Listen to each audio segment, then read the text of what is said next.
7 বছর পরে এই দুই ব্যক্তি মুক্তি পাওয়া 7 বছর পরে মিশরের প্রধানমন্ত্রী স্বপ্নে দেখলেন যে 7টা মোটা তাজা গাভী, এটা কোরআনের আয়াত, 7টা মোটা তাজা গাভীকে 7টা দুর্বল গাভী খেয়ে ফেলতেছে।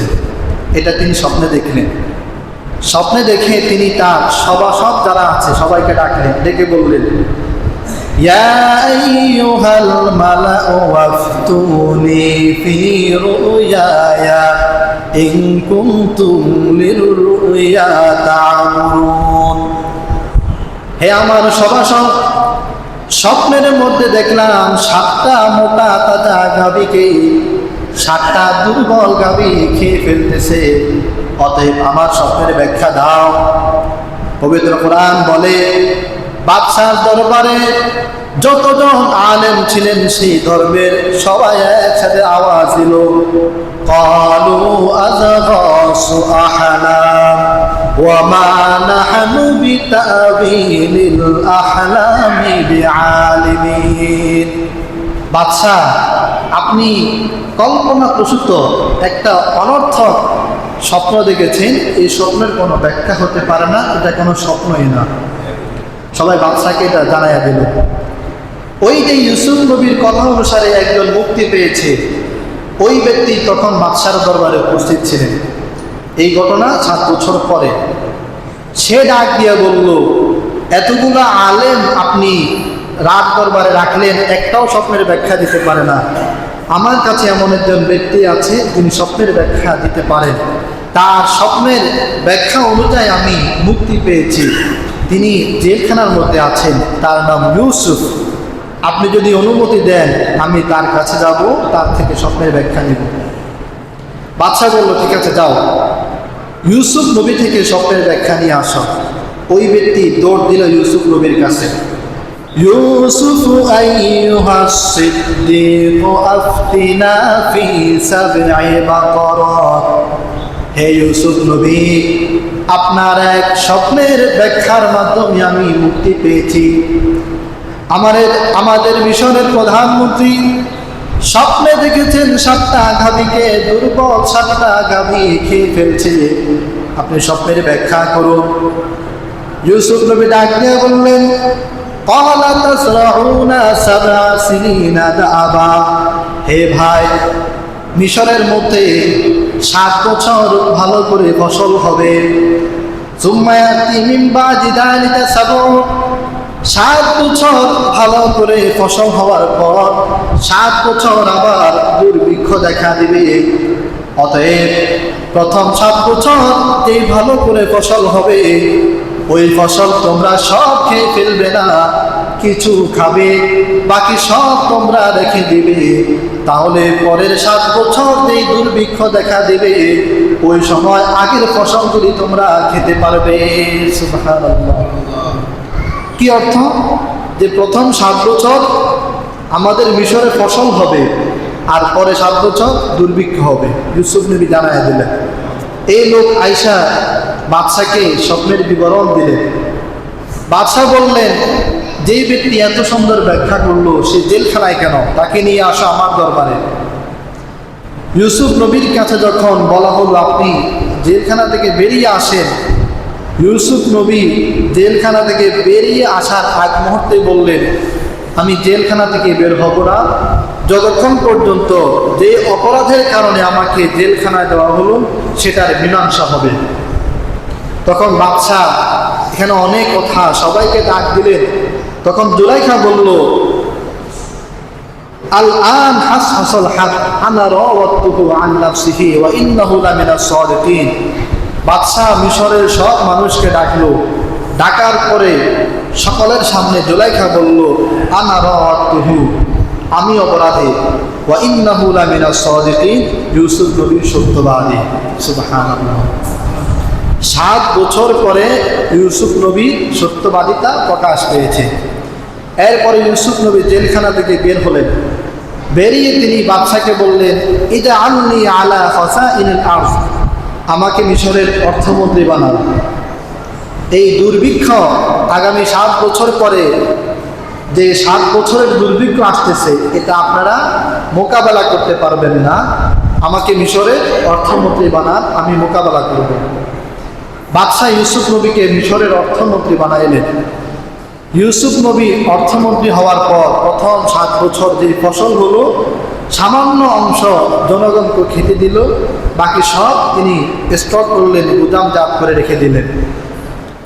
স্টক করার পরে যখন দুর্ভিক্ষের বছর আসলো, তখন মিশরে খাবার দাবার নেই, হাহাকার হাহাকার।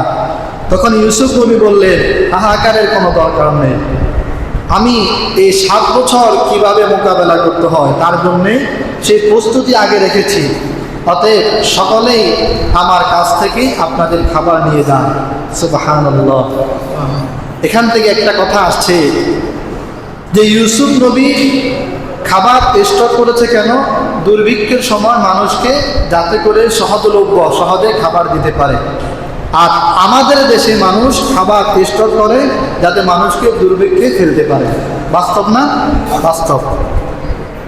হ্যাঁ, এই জন্যেই যারা আলেম, যারা সত্যিকার অর্থে সমাজসেবী, এমন মানুষ যদি দায়িত্বে থাকে, আমাদের এই কষ্ট আর হবে না।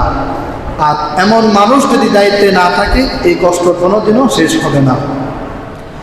ইউসুফ নবীর কথা অনুসারে মিশরের সবাই ইউসুফ নবীর থেকে খাবার নেয়। দুর্ভিক্ষ শুধু মিশরে সীমাবদ্ধ রইল না, আস্তে আস্তে মিশরের চতুর্পাশে ছড়িয়ে পড়ল। ওই যে ইউসুফ নবীর বসবাস কেনান, সিরিয়ায় অবস্থিত, সেখানেও দুর্ভিক্ষ ছড়িয়ে পড়ল। ইউসুফ নবীর বাবা ইয়াকুব আর ওনার 10 ভাই খাবার দাবার খেতে পারছেন না দুর্ভিক্ষে। তাদের কাছে খবর পৌঁছালো যে মিশরে এই দুর্ভিক্ষের সময় খাবার দিচ্ছে, মানুষ মিশরে কষ্টে নেই। ইউসুফ নবী, ইয়াকুব নবী যখন এই কথা জানতে পারলেন, ইয়াকুব নবী ওনার 10 ছেলেকে মিশরে পাঠাইলেন খাবার ক্রয় করার জন্য, খাবার কেনার জন্যে। এই 10 ভাই মিশরে আসলেন খাবার নেওয়ার জন্যে। তখন মিশরের অর্থমন্ত্রীকে ইউসুফ, ইউসুফ নবী সিংহাসনে বসা 10 ভাই খাবারের জন্য আসলেন। পবিত্র কোরআন বলতেছে, ওয়াজা আইখাতু ইউসুফ ফাদাখালু আলাইহি ফারাফাহু। ইউসুফ নবীর 10 ভাই যখন প্রবেশ করলো, ইউসুফ নবীকে দেখে তারা চিনতে পারেনি, কারণ এর মধ্যে অনেক বছর, প্রায় 40 বছর অতিবাহিত হয়েছে। তো মানুষের অবয়ব, চেহারা, দৈহিক অনেক পরিবর্তন, চিনবে কি করে? তারা চিনতে পারেনি। ফারাফাহু, কিন্তু ইউসুফ নবী থেকে তাদেরকে চিনতে পেরেছে যে এরা আমার ভাই। তখন ইউসুফ নবী তাদেরকে, তারা যে খাবার নেওয়ার জন্য যে টাকা এনেছে ওই টাকা নিয়েছেন, নিয়ে তাদেরকে খাবার দিয়ে বললেন, ইতুনি বিআখিল লাকুম, তোমাদের একটা ছোট ভাই আছে না বিনিয়ামিন, তাকে নিয়ে আসো। তাদেরকে ইউসুফ নবী অনেক খাবার দিলেন এবং তারা খাবার ক্রয় করার জন্য যে টাকা নিয়ে আসলেন ওই টাকাও তাদের বস্তার মধ্যে দিয়ে দিলেন, তিনি টাকা রাখলেন না। বাড়িতে গিয়ে তারা ইয়াকুব নবীকে বলল, বাবা ইয়াকুব, মিশরের অর্থমন্ত্রী আমাদেরকে খাবার দিয়েছে অনেক, টাকাও ফেরত দিল, আর বলল আমাদের ছোট ভাই বিনিয়ামিনকে আমাদের সাথে দেওয়ার জন্য। তখন ইয়াকুব নবী বলল, একবার ইউসুফকে তোমাদের সাথে দিয়ে ইউসুফকে বাঘে খেয়ে ফেলছে এমন একটা কল্পনা কাহিনী তোমরা সাজিয়েছ, এবার আমার ছোট ছেলে বিনিয়ামিনকে দিলে কি করবে তোমরা? আমি তোমাদের উপর বিশ্বাস রাখতে পারি না। তখন তারা 10 ভাই বলল, না, আপনি বিশ্বাস করুন, বিনিয়ামিনকে দিলে, বিনিয়ামিনকে যদি আপনি দেন তাহলে মিশরের অর্থমন্ত্রী আরো অনেক খাবার দিবে আমাদেরকে। ইয়াকুব নবী বিনিয়ামিনকে তাদের সাথে দিয়ে দিলেন।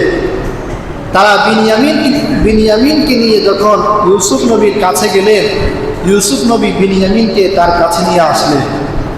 এসে 10 ভাইকে বললেন, তোমরা কি আমাকে চিনতে পেরেছ? বিনিয়ামিন ইউসুফ নবীর সাথে বসা, তোমরা কি আমাকে চিনতে পেরেছ? এখানে অনেক কথা আছে। 10 ভাই বলল, না, আপনাকে তো আমরা চিনতে পারিনি। তখন ইউসুফ নবী বলল, এখনো চিনতে পারোনি?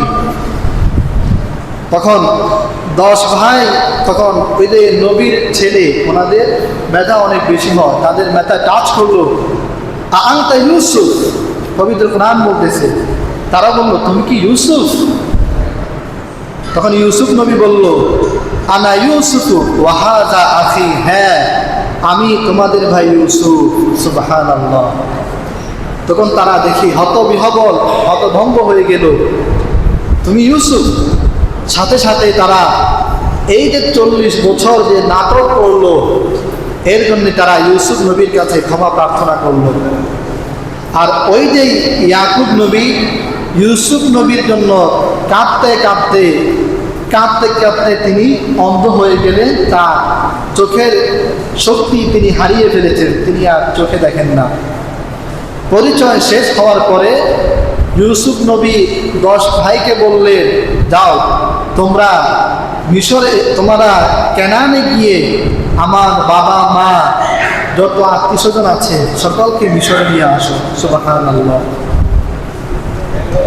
এখন ইয়াকুব নবী তো তিনি চোখে দেখেন না, এই কথা যখন ইউসুফ নবীকে বলা হলো, তখন ইউসুফ নবী বললেন, ইযহাবু বিকামিসি হাযা, আমার গায়ের এই জামাটা তোমরা নিয়ে যাও, ফাআলকুহু আলা ওয়াজহি আবি ইয়াতি বাসীরা, আমার জামাটা নিয়ে আমার বাবার চোখের মধ্যে রাখো, আল্লাহ চাহে তো আমার বাবার চোখের শক্তি আবার ফিরে পাবেন। সুবহানাল্লাহ। তিনি আবার চোখে দেখবেন, তার দৃষ্টিশক্তি আবার ফেরত আসবে। 10 ভাই ইউসুফ নবীর জামা নিয়ে চলে আসলেন ইউসুফ নবীর বাবার কাছে। বাবা সহ 10 ভাই আবার রওনা করলেন মিশরে। মিশরে যখন রওনা করলেন, মিশরের গেইটে ইউসুফ নবী তার বাবা সকল আত্মীয় স্বজনকে অভ্যর্থনা জানালেন, 10 ভাইকে স্বাগত জানালেন। এরপরে 10 ভাই সহ তার বাবা মা তারা সেজদা করলেন ইউসুফ নবীকে। তখন ইউসুফ নবী বললেন, হাযা রুইয়া মিন ক্বাবলু, এই আমার স্বপ্নের ব্যাখ্যা।